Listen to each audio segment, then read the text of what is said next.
Hi good morning. I am Vijay Singh और CFA from Mumbai. मैं आप सभी के लिए एक नया वीडियो लेकर आया हूं। यह वीडियो जो 41 मजदूर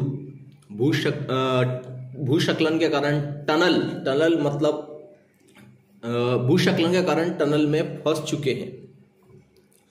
लगभग 15 दिन हो चुके हैं। धानी सरकार ने हर एक वो प्रयास किया जिससे उन मजदूरों को बचाया जा सकता है, लेकिन सबसे उन्होंने सर्वप्रथम उनके खुद के साधन लगाए, फिर गुजरात से मशीनें बुलाई, फिर अमेरिका से सबसे बड़ी मशीनें बुलाई और खुदाई का कार्य चालू किया, लेकिन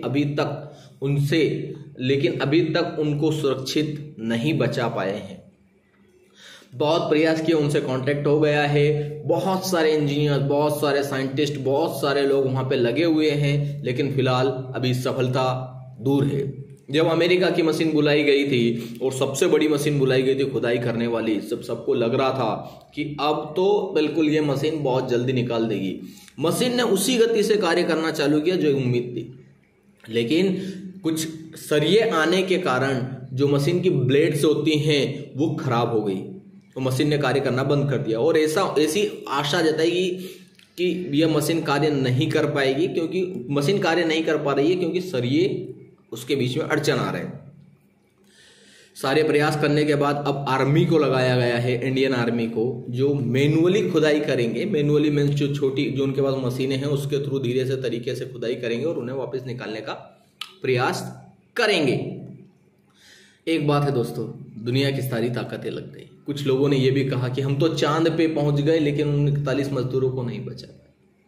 सर्वप्रथम मैं धानी सरकार और मोदी सरकार का धन्यवाद देना चाहता हूं, जो दोनों ने मिलकर जी जान से प्रयास किए हैं ग्राउंड लेवल पे। लेकिन समस्या इतनी बड़ी थी कि मजदूरों को इतनी आसानी से निकालना उस क्षेत्र में, उत्तरकाशी में, जहाँ पे टनल इतनी लंबी, मतलब जहाँ पे टनल की लंबाई बहुत ज़्यादा है और धंस चुकी है पूरी मिट्टी, जो मतलब समझिए पहाड़ों के बीच में है, और वहाँ से उनको निकालना बहुत असंभव कार्य है। लेकिन फिलहाल जहां उम्मीदें लग रही थी कि ये मशीन निकाल सकती है, वो भी हो गई। अब यह कहना मुश्किल है कि उन्हें कितने दिन में निकाला जाएगा, कितने दिन में निकाल सकते हैं। लेकिन एक बात है कि टेक्नोलॉजी के थ्रू जो छोटे छोटे से रोबोट्स होते हैं, इतने से रोबोट्स उन तक पहुंचाए जा रहे हैं, उनसे कांटेक्ट किया जा रहा है। और यहाँ तक कि उन जो रोबोट्स के साइंटिस्ट बने, जो रोबोट्स वाले साइंटिस्ट, उन्होंने कहा कि इसके थ्रू हम मजदूरों के बिहेवियर को पहचानने की कोशिश करेंगे, और पहचानने के बाद में यदि कोई इलाज या कोई किसी चीज़ की ज़रूरत होती है तो वो करने की कोशिश करेंगे। मतलब संघर्ष अभी बाकी है। अब इस बात में मोदी जी कल आए और उन्होंने कहा कि भैया प्रयास तो हम सभी कर रहे हैं, हमारे प्रयास में प्रार्थना हो। मैं ये कहता हूँ कि हमारे प्रयास में सर्वप्रथम प्रार्थना हो। सर्वप्रथम पहले दिन से हम जो भी कोई कार्य बड़ा करें, छोटा करें, कुछ भी करें, हमारे प्रयास में प्रार्थना जरूर हो।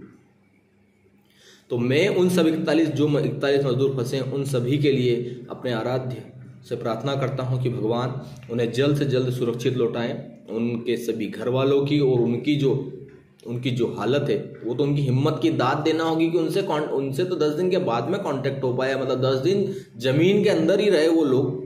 It's a very difficult and dire situation for them. It's a really difficult and dire situation for them. We pray with our God.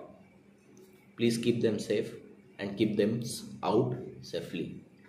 That's all. That's it from my side. मैं आप सभी से I request all of you, please pray for them. 41 मजदूर एक जमीन के अंदर कहीं मलबों के नीचे फंसे हुए हैं, जो अभी फिलहाल सुरक्षित हैं लेकिन बच सकते हैं। वहां पे सिर्फ आपकी प्रार्थना ही उनका कार्य करेगी। अब इंडियन आर्मी और प्रार्थना, दोनों चीजों की बहुत जरूरत है। Thank you.